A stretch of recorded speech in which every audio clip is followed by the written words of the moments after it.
Assalamualaikum warahmatullahi wabarakatuh. Alhamdulillah.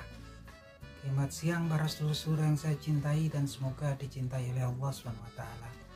Ya sedulur, jadi di awal tadi ada potongan video singkat ketika Anies Baswedan melayat ya ke rumah kediaman saudara kita, saudara Afan Kurniawan, seorang driver ojol yang ngontrak ya, tinggal di Jakarta di daerah Menteng untuk mencari nafkah untuk menghidupi keluarganya. Si Afan Kurniawan ini masih relatif muda ya, usianya 21 tahun dan merantau dari kampung halamannya di Sukabumi ke Jakarta, ngontrak di Jakarta untuk kemudian menafkahi orang tua dan keluarganya ya, adik-adiknya gitu kan. Yang mana tuh tadi yang menangis adalah ibunya ya teman-teman. Itu menyedihkan sekali, sampai saya juga kalau melihat mau meneteskan air mata. Ada seorang anak yang masih usianya muda usia ya teman-teman, yang kemudian meninggal semalam, meninggal dunia karena terlindas, atau kemudian kita nggak tahu terlindas atau dilindas. Kalau kita lihat sih dari rekaman videonya sepertinya sih memang kemudian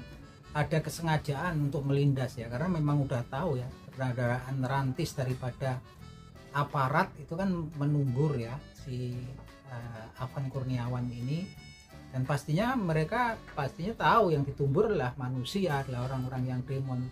Kita juga nggak ngerti apa alasannya kemudian udah tahu ada yang tertumbur tapi kemudian dilindas. Mungkin kalau yang sering nyopir juga udah tahu lah, kerasa kan, apalagi yang diganjal ini manusia gitu kan. Dan akibatnya memang kemudian mengenaskan sekali. Afan Kurniawan ini dikabarkan meninggal karena memang pecah paru-parunya. Wajar dilindas oleh kemudian mobil yang beratnya kita nggak tahu, belum lagi ada penumpang yang di dalamnya gitu kan. Ini sesuatu tragedi. Saya juga kalau melihat videonya sampai nggak kuat ya, walaupun saya itu dulu mantan perawat, dulu kerja di luar negeri, biasalah di lihat luka-luka kecelakaan gitu di ruangan. Kemudian saya juga biasanya lihat-lihat pasien pasca operasi, sebagian yang ditangani di ruang operasi, ada yang kemudian ditangani di ruangan gitu kan, ruang rawat gitu kan.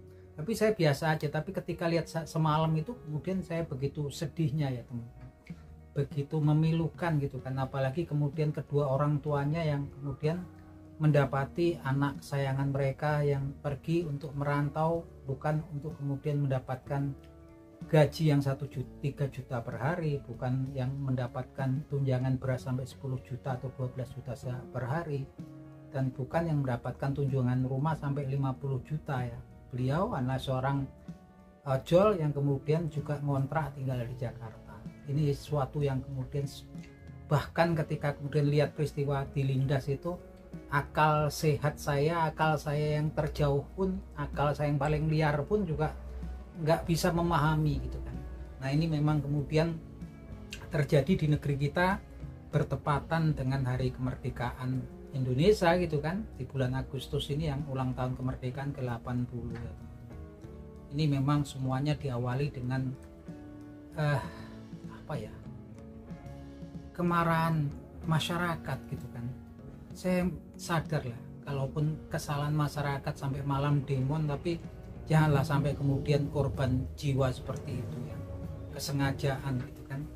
Yang jelas memang ini diawali, asal muasalnya adalah kekesalan masyarakat dengan kemudian pemantiknya adalah kisruh di DPR ya, ketika kemudian di DPR kemudian ketika masyarakat lagi kesulitan, lagi kemudian mendapatkan banyak yang kena PHK, mencari penghasilan juga sulit, kemudian pemantiknya adalah kemudian adanya kenaikan gaji DPR 3 juta per hari, yang kabarnya kemudian sampai ada tunjangan rumah yang 50 juta, terus kemudian beras ya, tunjangan beras sampai puluhan juta. Saya nggak ngerti ya, mungkin mereka anggap itu sah-sah saja gitu kan, tapi kemudian menjadi lain ketika kemudian ditanggapi oleh masyarakat yang memang kondisi ekonomi saat ini lagi susah ya, lagi sulit gitu kan. Dan kemudian timbullah demo yang bergelombang dari mulai tanggal 25 Agustus kemudian sampai kemudian kemarin berlanjut ke tanggal 28 Agustus ya teman-teman, yang berlanjut sampai malam gitu kan. Yang jelas teman-teman, saya juga nggak ngerti gitu kan. Kalau menurut saya pribadi sih, mau gajinya mau naik berapapun, tunjangannya mau berapapun, tapi kalau betul-betul mereka mewakili kita sebagai konstituen atau pemilih mereka gitu kan, tentunya kita juga nggak akan kemudian separah seperti saat ini. Kita juga nggak ngerti, masih ingat di benak kita bahwasannya bertahun-tahun yang lalu sudah digaungkan tentang kemudian tentang undang-undang perampasan aset ya para koruptor itu kan. Walau kesannya juga kesannya bahasanya sangar, perampasan aset, tapi yang dirampas ini asetnya koruptor ya. Bahkan tokoh-tokoh besar bangsa ini jauh hari sudah memang kemudian meminta kepada DPR untuk kemudian segera menerbitkan undang-undang perampasan harta asetnya para koruptor seperti Bapak Mahfud MD ya. Tapi sampai sekarang kita juga nggak ngerti gitu kan, kenapa kemudian sebegitu banyak wakil rakyat kita nggak ada satupun yang kemudian tergerak hatinya untuk kemudian mengegulkan keinginan masyarakat, sementara memang itu yang sangat urgent ya teman-teman. Kalau kemudian hukuman mati itu kan memang kemudian masih banyak yang berdebat tentang hal tersebut dengan teori-teori mereka lah. Susah lah, kita namanya juga orang pintar, pasti pintar kemudian berargumen. Yang jelas sangat urgent sekali, karena dari kemudian rusaknya bangsa ini memang salah satunya adalah para koruptor itu yang merusak kemudian perekonomian keuangan negara, sehingga yang jadi korban lagi-lagi adalah masyarakat. Teman-teman, kalau kita lihat memang kemudian kan kita lihat banyak sekali kasus korupsi. Bahkan kemarin kita bisa lihat para koruptor tuh udah ada yang pakai pakaian orange, masih mereka kemudian diborgol, masih mengepalkan tangannya. Saya nggak ngerti, itulah yang saya bilang nggak ada efek jerahnya. Jadi saya pikir sangatlah penting, selain penegakan hukum, nggak kalah pentingnya lagi adalah efek jerah. Dan efek jerah itu satu-satunya cuman kemudian kan digulkannya perampasan aset para koruptor ini. Kenapa? Karena memang koruptornya sepertinya udah nggak takut lagi dipidana ya gitu kan. Mereka akan lebih takut kepada hukuman mati atau kemudian dengan menjadi miskin gitu kan. Tapi lagi-lagi kita nggak ngerti kenapa memang sepertinya alot sekali ya gitu kan. Alot sekali, sampai kemudian dulu pernah kita dengar seorang anggota DPR juga mengatakan ya itu urusan ketua partai gitu kan. Ini naif sekali ya. Terus apa gunanya kita memilih mereka kalau seperti itu kan. Lagi-lagi kemudian timbul tanda tanya di pikiran saya yang paling liar, mengatakan kalau kemudian yang paling dirugikan, yang paling kemudian paling takut daripada pengesahan undang-undang perampasan aset para koruptor, yang nggak lain dan nggak bukan cuman para koruptor itu sendiri. Dan kita kemudian bertanya-tanya, jadi wakil kita di mana, atau mungkin wakil siapakah gitu, mereka gitu. Yang jelas ini harapan besar, dan saat ini momentumnya itu udah pas ya teman-teman. Ketika kemudian sampai ada korban jiwa, semoga korban jiwa ini kematian wafatnya Afan Kurniawan warga Sukabumi ini juga nggak sia-sia mengetuk hati para anggota DPR agar kemudian mulai mengabulkan permintaan para konstituen pemilih mereka. Mereka untuk siapa? Mereka itu ada DPR, mereka mewakili rakyat gitu kan.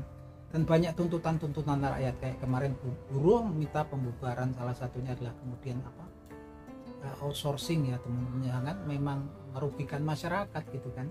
Yang ini juga kemudian nggak kalah urgennya, dan saya senang ya ketika kemudian melihat ada salah satu tuntutan daripada demonstran, salah satunya adalah pengegulan undang-undang perampasan aset para koruptor.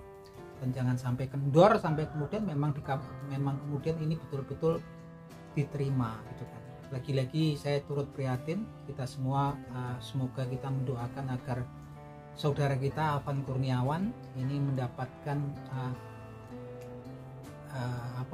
tempat yang terbaik di sisi Allah Subhanahu wa taala, dan kemudian semoga keluarga yang ditinggalkan juga mendapatkan kesabaran, mendapatkan kekuatan untuk menerima kematian putra mereka. Sesungguhnya kalau mereka sabar, pahala besar menanti mereka. Dan untuk kemudian para oknum yang dikabarkan 7 orang ini, ingatlah gitu kan, kezoliman terhadap manusia, sekalipun nanti di muka bumi ini mereka tidak dihukum, sekalipun mungkin nanti kita nggak tahu namanya kejadian seperti ini, tapi yakinlah kalian, kita semua yang menonton, bahwasanya bisa mereka lepas dari hukuman manusia di muka bumi ini, tapi kezoliman pasti akan mendapatkan balasan yang setimpal dari Allah Subhanahu wa taala di yaumil akhir kelak, kalau kita meyakini hal tersebut. Semoga kita semua diberikan kesabaran atas ujian-ujian yang menimpa bangsa kita saat ini. Itu aja teman-teman obrolan kita. Kalau teman-teman punya analisa tentang apa-apa yang terjadi beberapa hari ini, mungkin teman-teman bisa kemudian tulis komentarnya di kolom komentar. Akhir kata, wabillahi taufiq wal hidayah. Wassalamualaikum warahmatullahi wabarakatuh.